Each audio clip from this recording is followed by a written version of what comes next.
balobi Congo promo de Fatih. Bolandaka Congo promo pour ezoloba vérité. Balobi avec Congo promo, it's not the same. C'est pas pareil. Rafigeto. Check. Et enfin, je suis arrivé.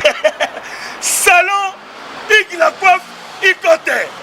Non seulement c'est un salon de coiffure, mais aussi une machine de transformation des hommes et femmes. Regardez-moi comment je suis. Vilain. Mais attendez, 2 minutes. Bogart. Vous allez voir.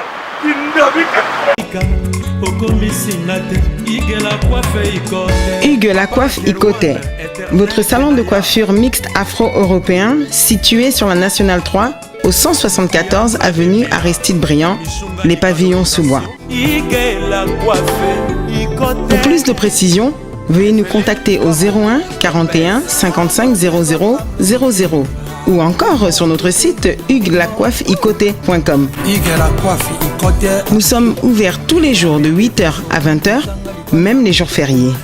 Hugues la coiffe Ikote, l'homme qui coiffe la ville. Hugues la coiffe Ikote, le salon de coiffure mixte afro-européenne de proximité.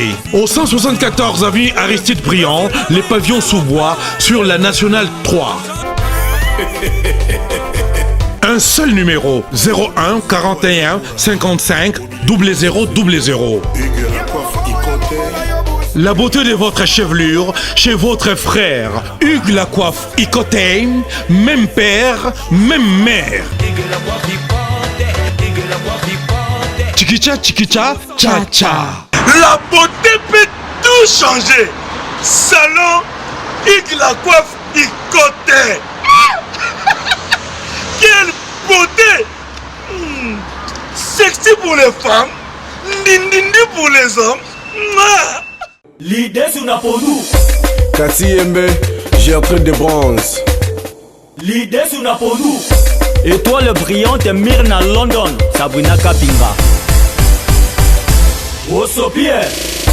Alendeko ya mosi yaka nazala motuna ndeko nalingi natuna yo esi bakata yo bilamba na bitumba esi bafiba yo imbongo na banki esi bamatela yo nzete ya manga esi babeta yo kata kuna bitumba esi bafibisa yo mokuwa ya makoso esi bakotisa yo mosapi na lisu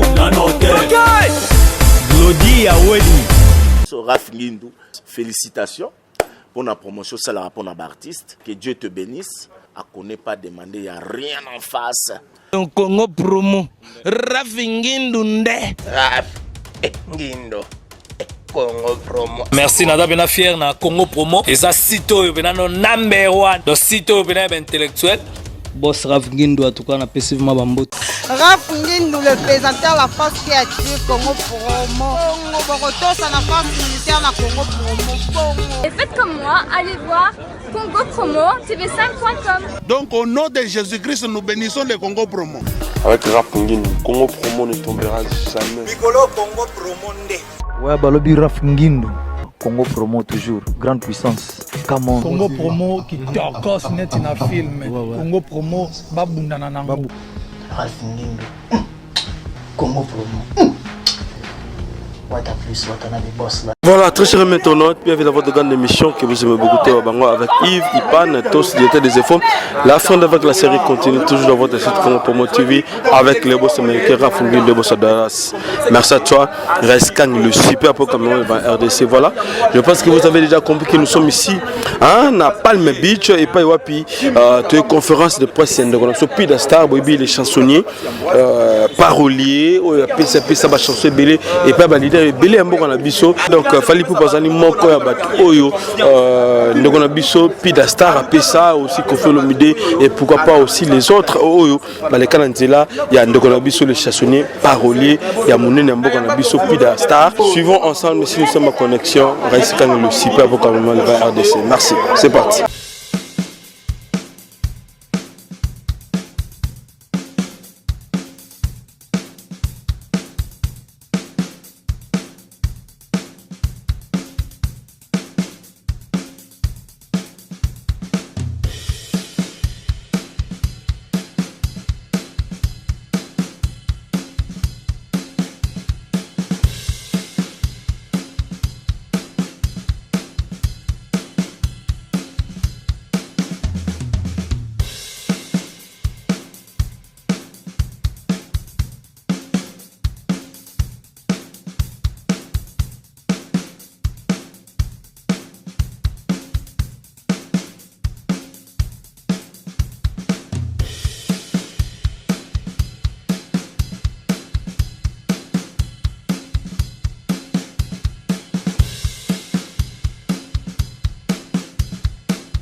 bazui parole et puis guitare ils ont même la mélodie donc ça la chansonnier les autres signifiaient déjà combo nanga les autres signifiaient musala nanga et puis côté les toiboui bat bainga mingi na komela kabatu na sele la kabatu na komaka nzembo na sali nzembo na pesi moto interpréter et puis et bien nzembo moto wana ils avaient difficile ka nzembo wana ils ont dit pas pidanga na interpréter kaka ils avaient nzembo nanga et puis les qui nzembo moto wana alors na tiebo pour que bato ba comprendre que et na kati ya musala oyo babaye belinga ona sela kabatu cette fois-ci bazo péter ko yoka siko ngai moko nini ona pesi bato je pense que signification générale il y a affiche na yango wana motivation nanga et je dirais que ça au départ positif pourquoi parce que il est temps pour moi et on peut ça le meilleur de moi-même les lots sans polémique sans quoi les émotos bah génération nyonso oh 5e génération hein sans pour autant toi les émotos nous va dire que na bango tout naza nous va dire que on tout naza na kaka pour 5 6 4 3 album na bango tout na voir même ba kolo mususu to ebi ils allaient autour le blanc sur le loté parce que c'est déjà le passé vraiment naza après motivation naza ils ont baraka naza après naza après siko ya ko pesa le meilleur de moi-même donc c'est ça. Le mais, il y a une phrase, on pose la question de savoir s'il y a une phrase où le mais est mieux. En fait, na verbe na loba boy. Ngana za lokola ebembe. Bopi mena ngai ko seka na kolela kasi ko pola te. Omoni ebembe ko pola ya na tire na ye. Ata butie bo ata bo mbume panambula kama azaka opola. Zomona.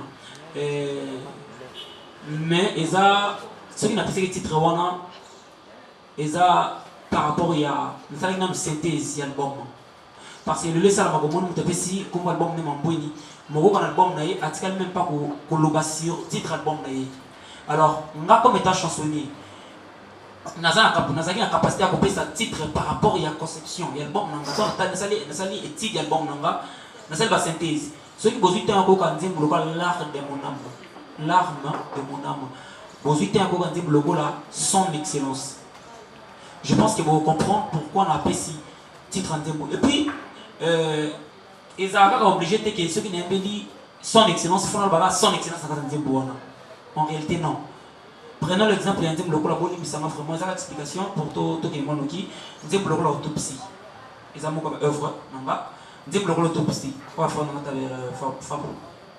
Dit que l'autopsie. Tu es autopsie, tu ne vas pas rien voter. Mais ce qui dit que on comprend que tout ça l'autopsie. C'est de décrire moi si qui toque moi si et toujours la autopsie ce que vous avez l'arme de mon âme nous bien l'arme de mon âme ce qui a son excellence par là nous avons tiré qui titre album dans la par rapport à la composition nous on est dans Yendiango composition et puis nous son excellence nous avons tiré qui titre album dans la main donc c'est un peu ça. Point de suspension juste après moi. C'est ça. Donc, dès qu'on a même après la mort, la vie continue. On a bandé le sujet explication pour tout comprendre bien. Mais bien sûr, vous dire que l'arme de mon âme. Vous pour comprendre pourquoi on appelle ça qui titre album parce que dans l'art de mon âme, c'est un peu qui est là, mais pour tout comprendre.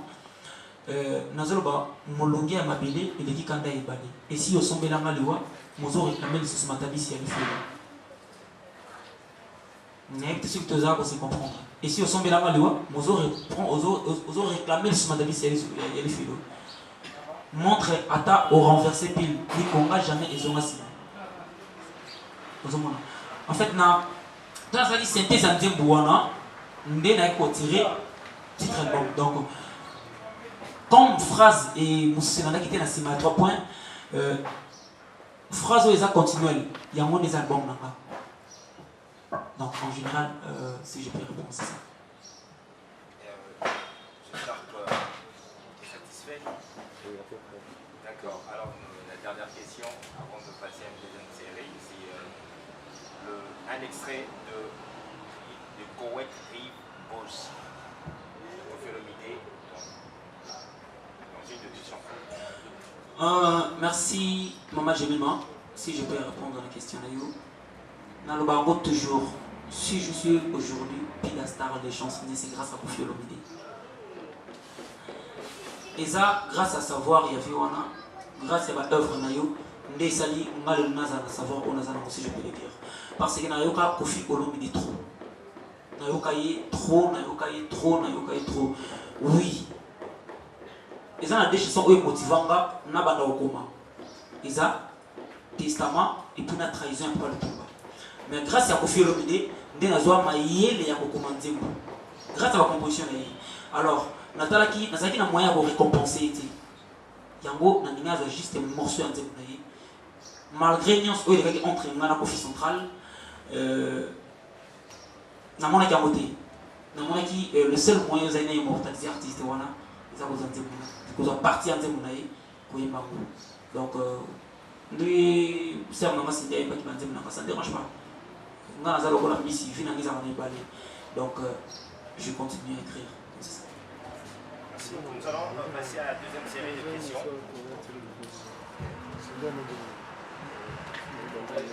Derrière, mais j'aimerais savoir, est-ce qu'il y aura la différence entre Pida les chansonniers et Pida aujourd'hui chanteur?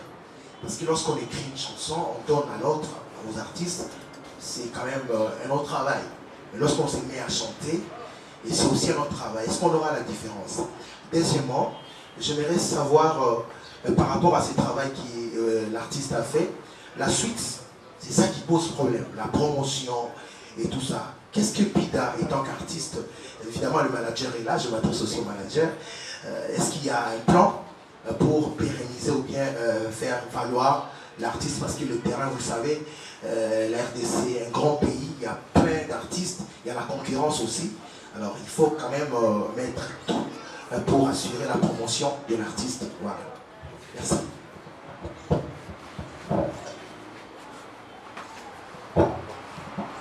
Bonjour. Force TV. Nous avons un Pida, on travaille bien, nous avons un monastique dans la musicien. C'est ça, non? Si vous avez Pida, vous avez un monde où il y a la musique. Est-ce que vous avez un Mikolo ou un Bana ce qui va s'en aller possible? Deuxième question est ça. Pida ou mettez la biso ou takiwapi pour les lots où on tombé au commun musicien. Voilà.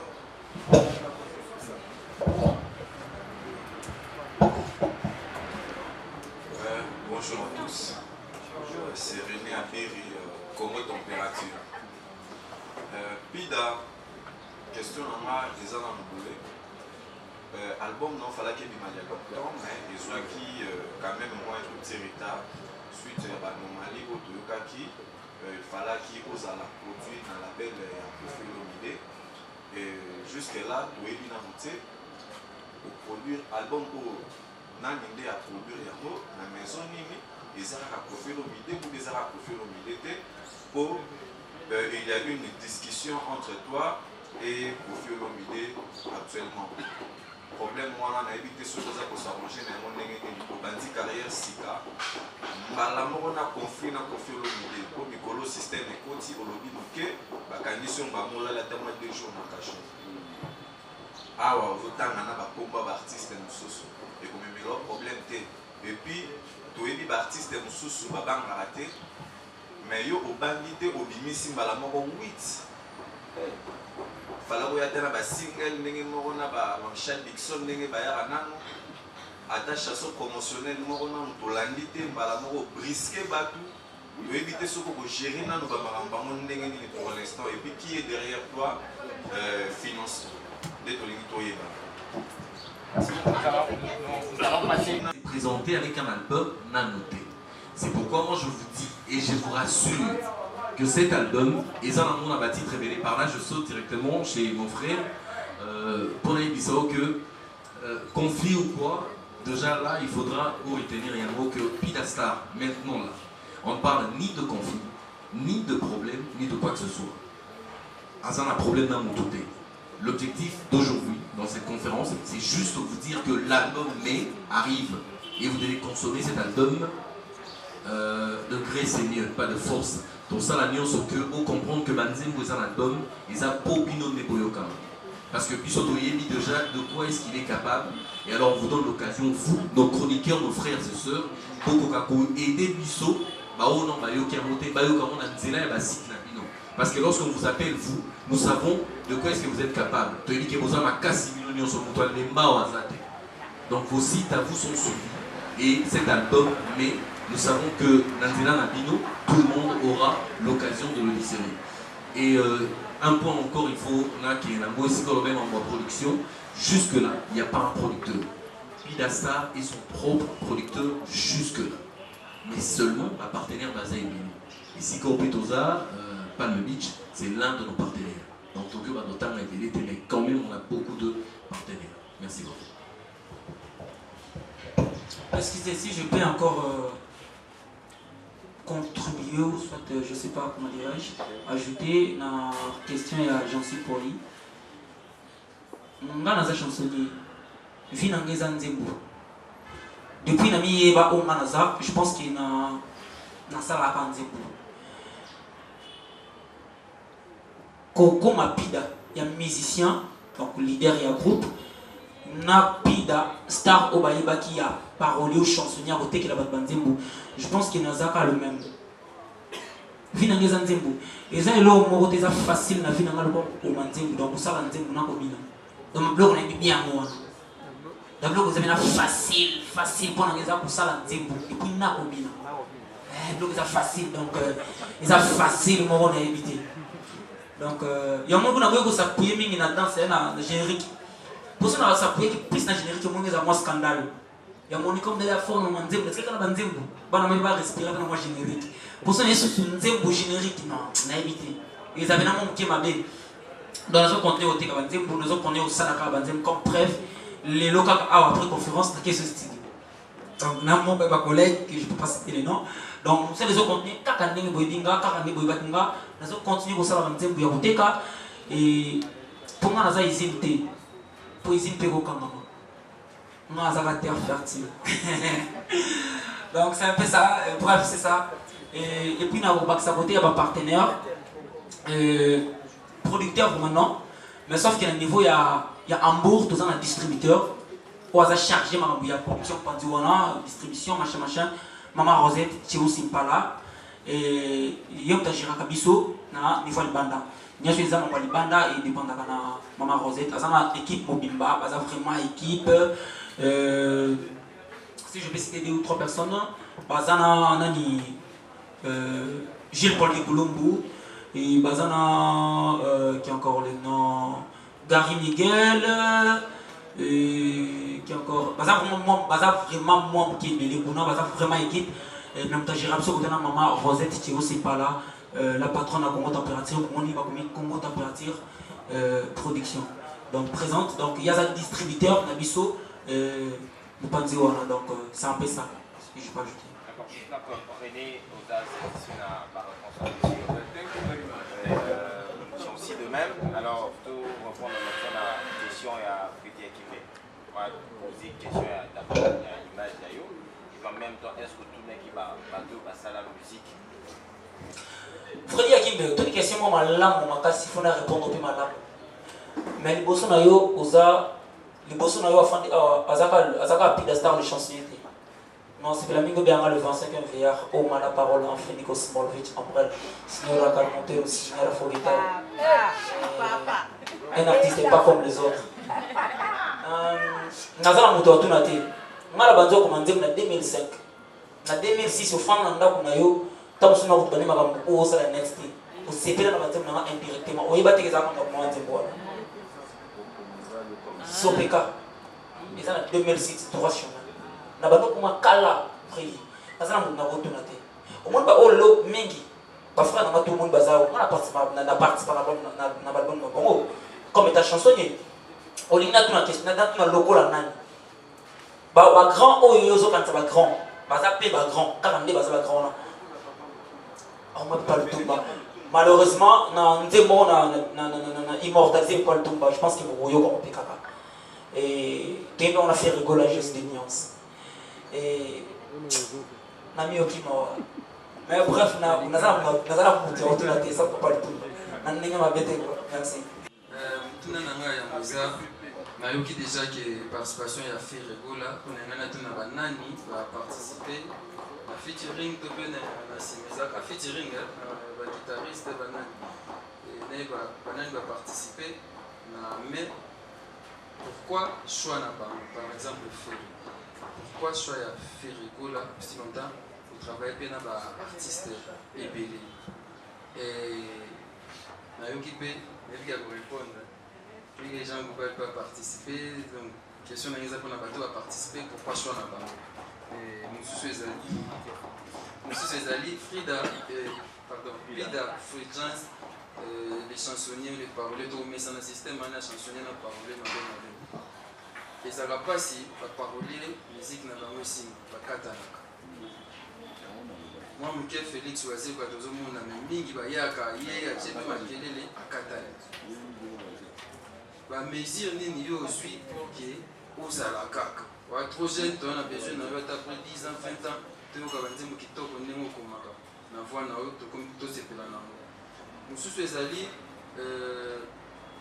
en tant que parolier ou chansonnier, est-ce que au CPLAK, tant que tu as besoin de pour que tu aies un succès, tu au CPLAK peut se retrouver dans le tchotcho na poche.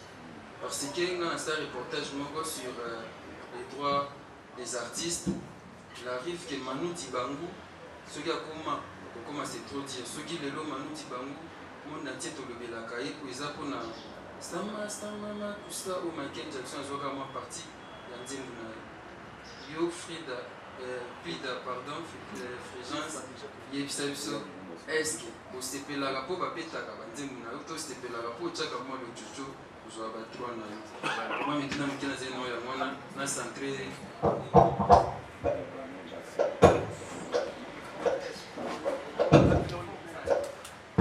Gabana Baseli, RTNC, Congo, Gabana TV, donc, bon. Et nous allons se donner à tout. Nous allons d'abord félicitations d'abord parce que vous avez un courage moro. Nous avons un mozo loba, nous avons un mozo sala, nous avons un lelo. Tout le monde est en bon.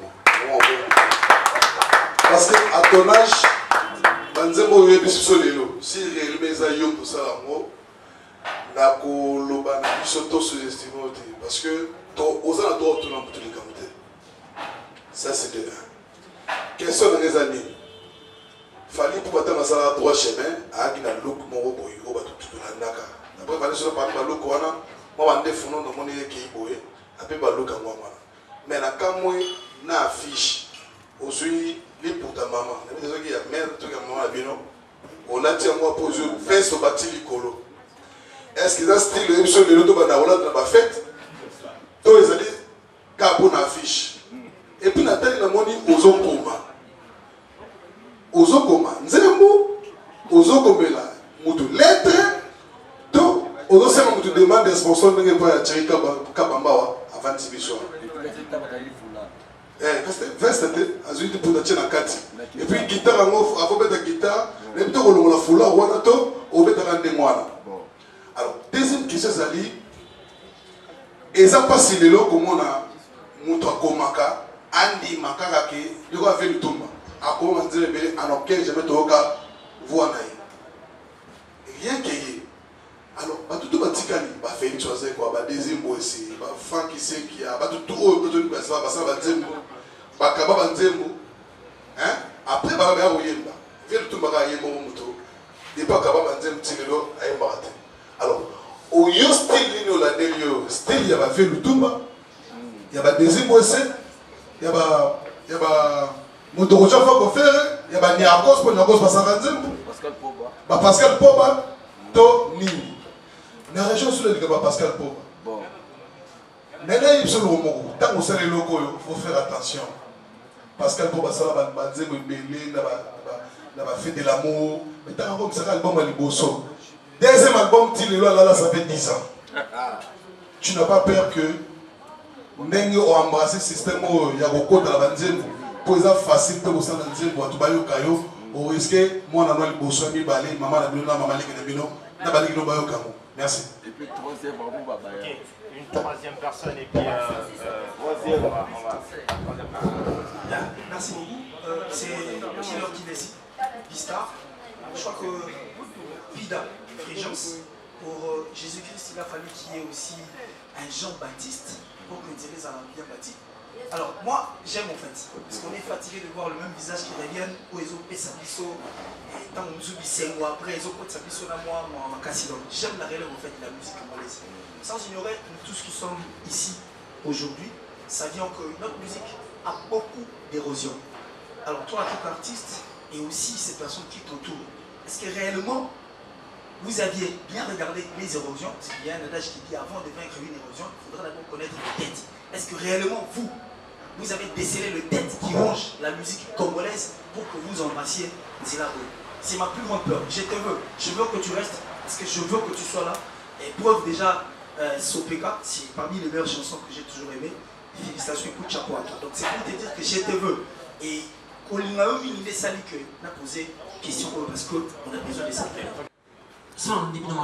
La première question, autour pour la collaboration, pourquoi pourquoi la ponika a ferré na imba na Jean Kuba na imbika kana ferré na kan Jean Kuba et aussi Fabregas maestro papa ngula to pambola kabaje papa en fait ngana sala kanzembo ezala manzembo bele boyo kaka eza bien mais simbiti parce que simba na kozala bien ça des choses différentes. Ngana kosala nzembo na yiki nzembo on est na ko simba il faut ka adresse de mingeza imbako ata opesa faire eko simba te.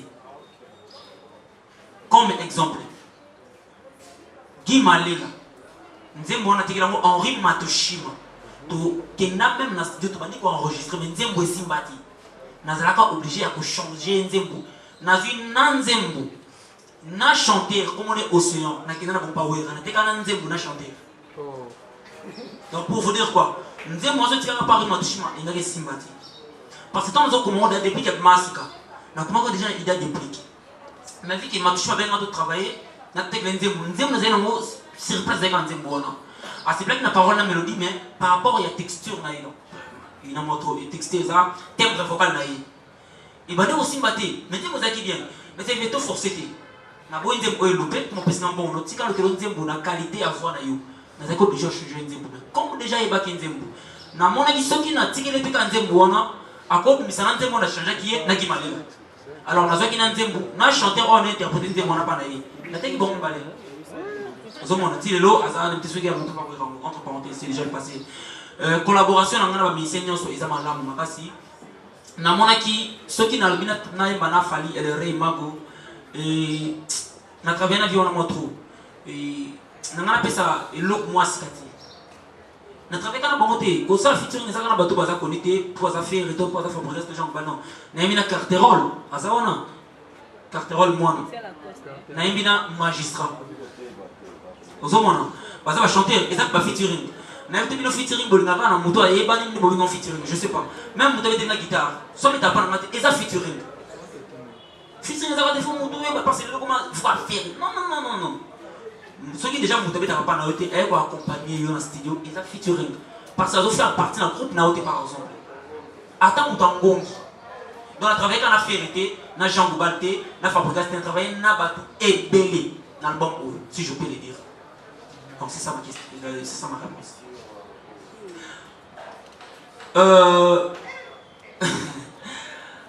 ma mesure ils a déjà na leka bastage nyoso bozolo ko na mo bozo kanza wana bastage tout même bible zoloba en réalité de l'homme c'est l'esprit en réalité de l'homme c'est l'esprit parce que nzoto et que kobela so molimo kufite so molimo belité ou so molimo kufite ou kufate mais nzoto goza en bon état so molimo kufi nzoto et kufa donc pour vous dire que l'étape nyonso bongo raisonner wana na leka mo na ba 5h du matin surtout ba 18h donc voilà la réponse banze munanga soki na yo ki ezobete isala nisala ba section na isala nga bien makasi na mona ki naza vraiment na pensaka nazala déjà parce que lelo kozala bénéficiaire ou kozala heureux financièrement na mosala oyo na yebi toza na parole nini to chansonne nini na kotomba loboko lobika nginga na mbongo ya koteka tingaki sasa un toka na tozwaka trop d'auteur te tozwaka yango te ezalaka te ezalaka te oyo bokanisi wana ezalaka nini ezalaka te ezalaka batya structure eza lokola conception moko sans contenu si je peux le dire parce que nga mpe naza affilié kuna y a rien de spécial là-bas parce que déjà nakenda korekema badroit banzembo nanga oyo natekela bato non c'est moi l'auteur nami mpe bamaquette mais singa petit tika na yo tu vois déjà donc c'est qu'il n'y a pas de série si je peux le dire donc on a bénéficié d'un noté attends moko si je peux le dire par rapport il y a ndenge tozalaka ezalaka oyo lomo 100 biso doit 80 soit 30 et puis ça passe comme on dit l'œuvre d'esprit n'a pas de prix c'est toujours comme ça donc mais nazalaka heureux koyoka kenzembo nanga mo bimi et puis na banzembo nanga tout 95% ça la succès je sais pas pourquoi peut-être Amélie ça va bien puis nayebaka kende mona tekela Fredi Akimbe nasala déjà tempo Akimbe et kende bongo le mal ezalaka osali nzembo na omemela Akimbe mais osala mona idée comme ça avec cette chemise par exemple baza tempo moko te baza ligne moko automatiquement esimba te ata yemba ngo ndenge tout eza ma vie pour nzembo eza vie nzembo c'est ça style nayebi te mpona style ya kolata ndenge frère Salobi nayebi te ekoma on a bible jusqu'à présent qui moutfa la veste chemise na cravate oh et bible c'est pas comment qui moutfa la veste chemise na cravate avec sanga pour moi natanga déjà bible bande ti suka na mona moté veut dire na vida bible ni ko dans le dictionnaire donc dans des jours ça veut dire dictionnaire dans na mona na moté ba mais ça na wala ta ko après de africain veste mundele ndana ngo cravate za mundele chemise à pembe na bien wana vraiment ba bon mais qu'on supporter on est des africains donc on a bien pour nazaka bodona sika single aujourd'hui c'est un mère toi madame molati na osala ça va faire mère rota kabuya problème ezati et réviser la montée l'écoute donc c'est ça pour la peur ndenge moment qu'il faut ozobanga nini to na kobanga nini dans la vie il y a des uns et des autres moi je fais partie des uns et il fait partie des autres je pense que la réponse est en gros. Il y a une question qu'on n'a pas répondu, c'est de savoir si les têtes qui rongent, c'est ça, les érosions qui rongent. Ouais. Bon, la musique, déjà, comme il tente de charger communication, encore d'image de l'artiste, j'aimerais bien la répondre à une question. La musique congolaise aujourd'hui, il faut dire que moi, perte d'identité est allée. Là, il faut dire que la musique congolaise perte d'identité est allée. Et parmi les locaux, ils ont ça, la musique, ils ont un problème. Ils ont industrie musicale, tout ça dans le à ma qualité. Et même si les lots musiciens ont initié à cette œuvre, ont initié à l'album, il y a des endroits où les artistes pêcheront toujours. Alors, au lobby, on a besoin d'aller, mais on s'est posé encore la question de savoir si à Kokoki pour combler trou. Et le coup, ils ont difficile la musique congolaise, c'est pour bimis album, faire la promotion et faire valoir l'artiste. C'est déjà le coup, ils se battre dans haut. Parce que la promotion des artistes, c'est pas tout le monde qui fait la promotion. D'abord de un. Tout ça, on a bimis une œuvre, mais bon, on a la promotion et poser problème. Stratégie, on sait la promotion, voilà, et poser problème. Peut-être question, on va répondre des en place, qui sont battus, et bien, pour quitter les bisous de la façon pour imposer l'artiste, na Kinshasa ou encore ailleurs, ils appressent, ils ont promotion. Ce sont les deux choses pour eux, pour l'artiste Azala, implanté dans la musique. On va prendre encore 3 questions. Vous avez ça album à un moment où le marché est saturé. C'est une réalité. Les musiciens à génération, c'est l'album où ils ont cartonné. Où ils ont papier, c'est l'album où ils ont marché. C'est l'album, mais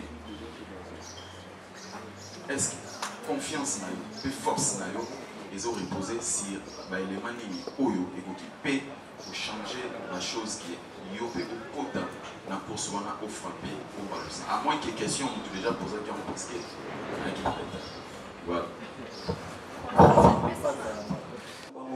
Mais sauf que par grâce espèce en dernier mon côté au moni musique ezana ba na makambo nango esengaka spiritualité faut ezala likolo il faut dire pour ezala bien il faut promotion et ça la makasi il faut dans bato na sima na yo bato loko ba Axel bato loko ba monsieur Julio donc bato ya mayeli na sima na yo ba kopesa ba directive pe parce que mingi simba te ezate pour bande bozaki mabe te bande bozaki nango bien mais tant que azaki manager mabe osomona Pascal Koba aza papa nanga oyo na zangane souvent moi je pense que erreur bon basala na bossa la moté na chance pour naté et ceux qui ont parlé moko a ça succès ya grave na mboka oyo a ça succès ya grave izanga et cause la leader cause la leader ils a état d'esprit cause la leader ils ont pas état d'esprit ils ont pas spécialité au moni tout le bango bisona bien souvent moi qui soit ça la mama mikolo to ba moi no mama attends on va ça ou bien ça va mikolo et ça état d'esprit voilà il y a aussi mikolo mais la kisengi mikolo mo basala mama muso ba opna mikolo mo kola te to ba ko bisona bino to bo sana moté donc cause la leader c'est un état d'esprit et puis on a un orchestre pas bazar orchestre na bango za carte rôle na magistrat basala groupe na bango il va chanter linganga ba yembi ngaza na chansonnier na sala na banzimba siko na sangana na ba chanteur donc ngaza chansonnier ba monde baza ba chanteur siko na sangana na bango bino boyeba ba linganga ya bayebi donc ba chanteur ya ba chanteur ba ba ba fere ya ba kofi donc orchestre na ba voix nyonso ba fere ko ta fere solo ka radio ko ta radio ba carte rôle ba radio amisi ba lita ba jompo donc pas je sais pour donc ba tout ba ça kuna siko nga chansonnier donc ça na présenter ça na ligne à fere na facile. Donc on a rassuré bien encore une fois pour la décider pendant tant que sur la profession on a c'est à moi donc vous êtes toujours satisfait. Merci beaucoup pour votre présence. Le manager à moi, un dernier mot à dire. Une fois de plus, merci beaucoup pour votre présence à tous. Vous avez été formidables par rapport à vos questions. Ce sont des questions qui poussent à réfléchir et des questions qui montrent vraiment que vous êtes deux personnes qui aimez bien la musique du Congo et vous voulez vraiment l'avancement des œuvres de nos artistes. Une chose que je voulais juste préciser, on a parlé d'un album. On a parlé d'un album et c'est l'album de cet artiste qui est devant vous, Pida Frigence. Pida Star pour nous qui aimons bien l'appeler comme ça. Moi, je vais juste vous demander une chose. Aidez-nous,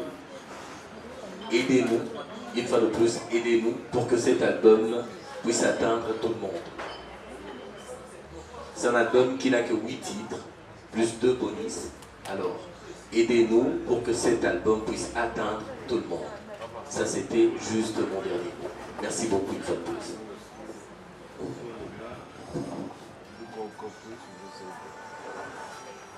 Et déjà, on dit un grand merci d'abord à la presse et puis un grand merci au propriétaire de ce lieu, Thierry Kabamba, le Palme Beach. Donc il a cru à cet événement, il est en train de croire à cet artiste.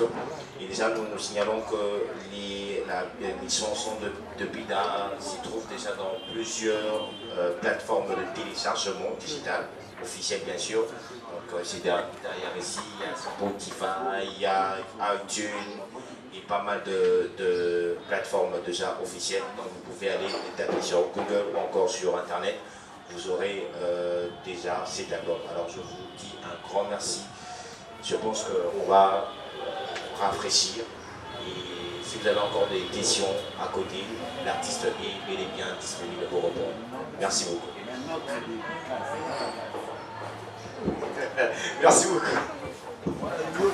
En fait, excusez, on a précisé le mot que chef Nana Bossani. Parmi les titres autres qui sont sur YouTube, tous les clips, Tu sais, clip, il y a tragédie ratée, et puis clip, il y a Ekenge.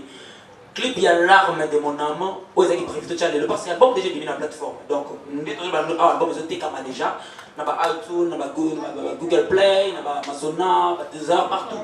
L'album, ils ont déjà en vente. Donc, qui nous ressemble, quand ils ont pour motiver tout. Nous avons motivé la part, nous avons posé un bino, bino posé un posé. Alors, clip, il y a l'arme de mon âme, censé rebo yango. Na zoni na makambo au grand na lobi wa mbeli wana zoli la wana clip à l'arme de mon âme censé rebo yango et bo yango parce que clip eleki malamu mingi mal go sana na bo ya clip za ma eza bien makasi o nazo exposer ba réalisateur mboka ba bo sala musala makasi na éviter mbali boso et ba bo ya clip à l'arme de mon âme bo ya ki la son excellence nzembo ya son excellence ba bo yango ba lobaki na sali atteinte contre autorité ya mboka Boyango parce que dans le lobby, son excellence il est pas mandé à l'État et sa vocation en Zambété, régime paix Tongaba, Mboule ici là-bas, qui l'a cité ici là-bas. Nameka qu'on s'expliquer bien, et puis Mbalali Bosso, et le fait que Mbalali Bosso, Moutou Aya à défendre Tsemonaï, to PC raison, puis Abimi, à foutre l'autre côté. Donc ça veut dire qu'il n'y a pas de raison dans la veste et la cravate. Et là, on met les bons à censure quand il y a donc raison dans la veste et la cravate. Et puis, nous avons un procès, donc malheureusement, il y a tout juste le clip, il y a l'arme de mon âme. Il y a un autre et de ranger ma tête au bas de clip.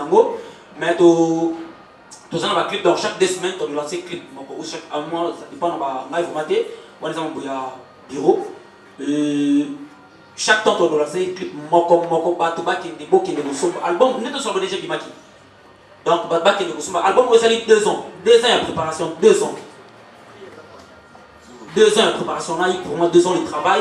Batuba qui négocie son album ici, il met dans la plateforme tout beau qui négocie son album, nous est disponible. Les autres comme à 9 €, soit 9 cents par chanson. Album intégralité, donc nous sommes comme à 9 €. Donc bon qui négocie son bas, et puis merci vraiment à la présence de Binoto, si je peux le dire. Merci. Oui, Naï, Aïbi. Moutaïbi Mbongo, journaliste. Il est à suite. Il est. Alors, ah ben, Aïbi Mbongo, il est Aïbi Mbongo. Alors, bah, Aïbi Mbongo, hein. Allez, on se voit. Aïbi Mbongo, comment on ça? Nana Bino analyse. Tous à la bateau, tous au milieu du village. À la carte, voilà. Il y a la carte de la zone, des amis, la carte. Yoka, qu'il est. Ouais, c'est bon. Tous à la carte. À la carte, Internet. Ma jeunesse, c'est Internet. Oui. Qui au nombre de combien? Combien? Il y a des réseaux Pida. Pida. Il y a des nombre de combien? Il faut d'abord, ils étaient au nombre de combien? Avant notre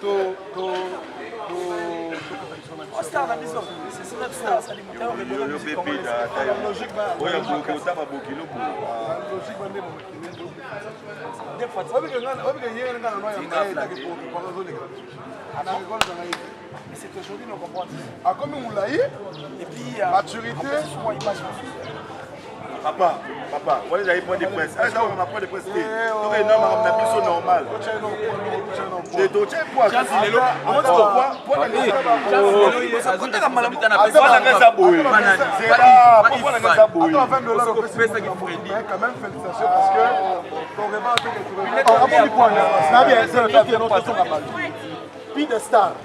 chansonnier aza lokola tosha katalai aza lokola balide akasi moto tika biso mais puis na pesi ba journaliste ba enveloppe sans polémique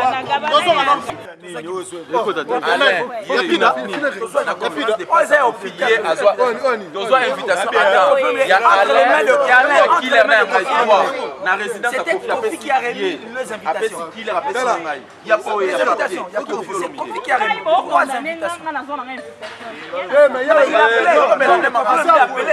envoyé même des textos. Il a appelé.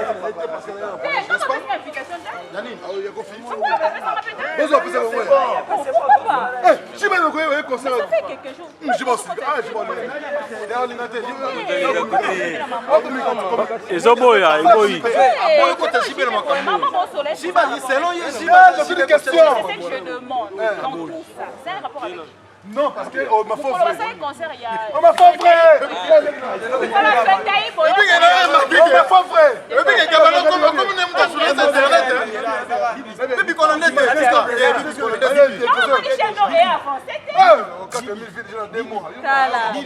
ayibi bato mbongo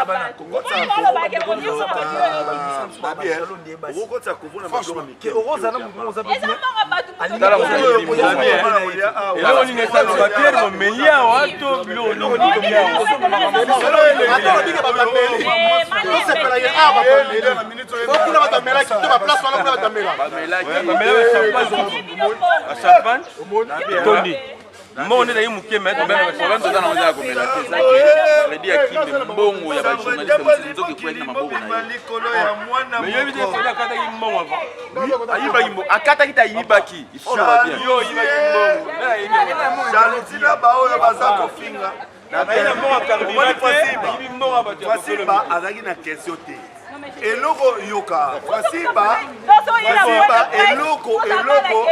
eloko ayinenga ma mission eloko Fasiba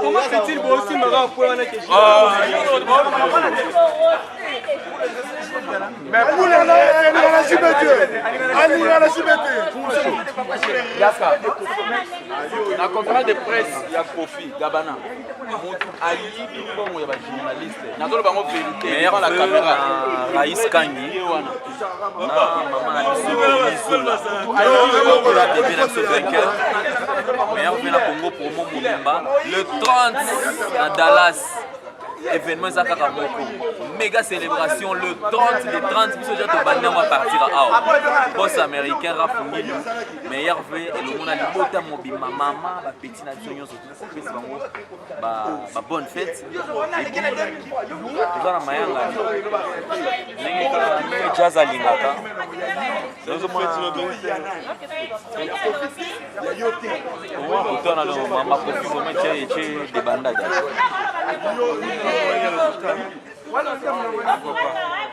namela oyo te nananga chrétien namela vitalo mais bapesinga kopesa namelaka bapesinga kopesa vanessa mutu apesinga musango nakwati anniversaire neko yango mona